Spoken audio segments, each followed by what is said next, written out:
ഇന്ധനവില വർധനവിൽ രാജ്യവ്യാപക പ്രതിഷേധത്തിനൊരുങ്ങുകയാണ് കോൺഗ്രസ്. മറ്റു പ്രതിപക്ഷ പാർട്ടികളും സംസ്ഥാന തലത്തിൽ പ്രതിഷേധ പരിപാടികൾ പ്രഖ്യാപിച്ചു. സാധാരണക്കാരന്റെ നടുവൊടിക്കുന്ന തീരുമാനം പിൻവലിക്കണമെന്നാണ് ആവശ്യം. ഇന്ത്യയിൽ ഇപ്പോൾ വരുത്തിയിരിക്കുന്നത് നേരിയ വിലവർധന മാത്രമെന്ന് BJP വിശദീകരിച്ചു. ഇന്ധനവില വർധനവിന് പിന്നാലെ രാജ്യത്തെ സാധാരണക്കാരുടെ കുടുംബ ബജറ്റിന്റെ താളം തെറ്റുമെന്ന് ഉറപ്പായി.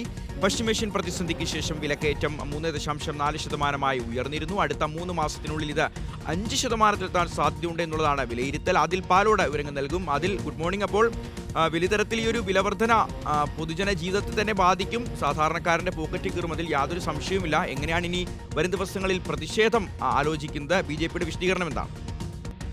BJP പറയുന്നതും കേന്ദ്ര സർക്കാർ വൃത്തങ്ങളും പറയുന്നത് 5 രൂപയിലേറെ വർദ്ധിപ്പിക്കാനുള്ള സാഹചര്യവും നിർബന്ധിത ഘട്ടവുമായിരുന്നു. പക്ഷേ 3 രൂപ മാത്രം, ഒരു നിസ്സാര നിരക്ക് എന്ന രൂപത്തിലാണ് ഈ വർധന വരുത്തിയത് എന്നുള്ളതാണ്. നേരിയ വിലവർധന മാത്രം എന്ന് BJPയും കേന്ദ്ര സർക്കാരും അവകാശപ്പെടുന്നുണ്ട്. ഇതിൽ ഏറ്റവും പ്രധാനപ്പെട്ട കാര്യം ചരക്കുകൂലി ഉടൻ വർദ്ധിക്കുമെന്ന് റിപ്പോർട്ടുകൾ പുറത്തു വരുന്നു. ചരക്കുകൂലിയിൽ 3% വർധനയുണ്ടാകുമെന്നാണ് ഓൾ ഇന്ത്യ ട്രാൻസ്പോർട്ട് വെൽഫെയർ അസോസിയേഷൻ്റെ ഇപ്പോൾ നൽകിയിരിക്കുന്ന അറിയിപ്പ്. അങ്ങനെയെങ്കിൽ സ്വാഭാവികമായും കുടുംബ ബജറ്റിൻ്റെ താളം തെറ്റും എന്ന കാര്യത്തിൽ സംശയമില്ല. അടുത്ത 3 മാസത്തിനുള്ളിൽ 5% വർധന അത് വിലക്കയറ്റത്തിൽ ഉണ്ടാകും എന്ന റിപ്പോർട്ടുകളും ഈ ഘട്ടത്തിൽ പുറത്തു വരികയാണ്.